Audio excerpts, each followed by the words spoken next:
अगर हमारे पास में इस टाइप के कोई नंबर्स आते हैं और इसका मल्टीप्लिकेशन करना है, मैं आपको बता दूं नंबर्स की क्या विशेषता है, ये भी 100 से ज़्यादा है, ये भी 100 से ज़्यादा है, तो कैलकुलेशन करने की जरूरत ही नहीं है, डायरेक्ट आप इसका आंसर लिखेंगे। वो कैसे? बड़ा सिंपल सा काम है। आखिरी के दो जो डिजिट है उसका क्या कर दो, आपस में मल्टीप्लिकेशन कर दो, दो डिजिट के नंबर का मल्टीप्लिकेशन कर दो। तो 7 5 35, 7 5 35 और 2 अंकों में लिखना है आपको। कितना सिंपल काम है। अच्छा, ये 100 से कितना ज़्यादा है? 5 ज़्यादा है। ये 100 से कितना ज़्यादा है? 7 ज़्यादा है। दोनों को प्लस कर दो, दोनों को प्लस कर दो। 5 और 7 कितना हो गया? 12। तो ये क्या हो जाएगा? 100 से ये 12 ज़्यादा हो जाएगा। अरे ये 100 से 5 ज़्यादा है, ये 100 से 7 ज़्यादा है, तो दोनों को 100 में प्लस कर दो।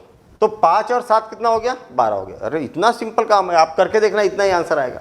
अभी आप देखना 12 और यहाँ पर क्या है? 9 है, तो कितना हो जाएगा? 12 नम 108 है ना, 12 नम 108। 108 के 2 ही अंक लिखना है आपको। 108 के 2 अंक लिख दिए मैंने, 08।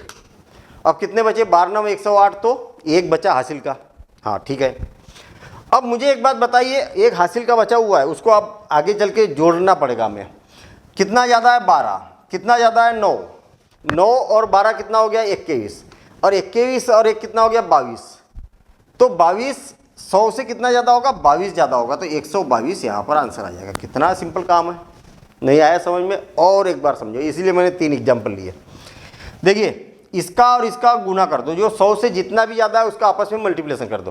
13 तिया 39, कितना हो गया? 13 तिया 39। 2 अंकों में लिखना है आपको यहाँ पर। चलो लिख दिया मैंने। कितना ज़्यादा है? 3। कितना ज़्यादा है? 13।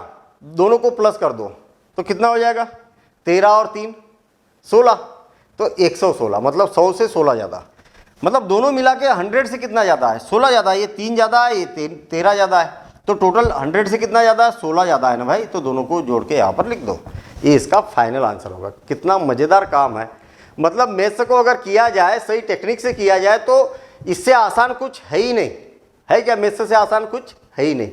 तो आप और भी कुछ क्वेश्चन बना के देखना इसी टेक्निक से। जितना भी ज़्यादा है उनका आपस में मल्टीप्लिकेशन कर दो, 2 डिजिट में लिख दो, और 100 से जितना जितना ज़्यादा है उनको और 100 में प्लस कर दो। बस इतना सा काम है। ठीक है, कहीं कैलकुलेशन करने की आपको ज़रूरत नहीं है। मिलेंगे हम इसी प्रकार की और भी इंफॉर्मेशन के साथ नेक्स्ट वीडियो में। Thank you. All the best.